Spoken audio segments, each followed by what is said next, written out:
Now the government is leveraging on local manufacturing of pharmaceuticals and healthcare products as a sustainable solution in the fight against HIV and AIDS. Speaking during the 40th commemoration of World AIDS Day, Health Cabinet Secretary Deborah Barasa disclosed that this would make the country more resilient to emerging health challenges. It is a race against time, with barely 5 years to the 2030 target set by the government to eradicate the public health threat posed by HIV and AIDS. Thousands of Kenyans converged at Nyayo National Stadium Sunday morning to participate in different categories of the race in commemoration of World AIDS Day, which is celebrated every 1st of December.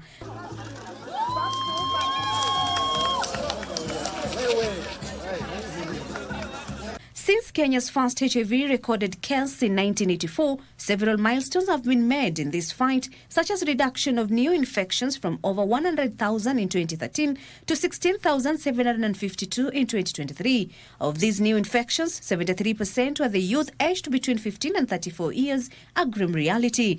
These our Gen Zs, they have not been born when AIDS was real AIDS, and they don't seem to know. That is why the infections are high among the young people.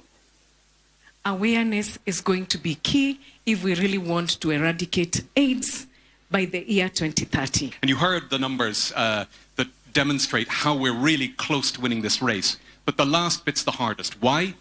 Because the new infections are in the hardest to reach populations. Whether we're talking about sex workers, people who use drugs, sexual minorities, whether we're talking about kids. HIV mortality rate is also high among boys and men, hence the clarion call to them to go for early tests. Have not traditionally gone to the facilities. We are seeing them coming too late, especially when they get HIV.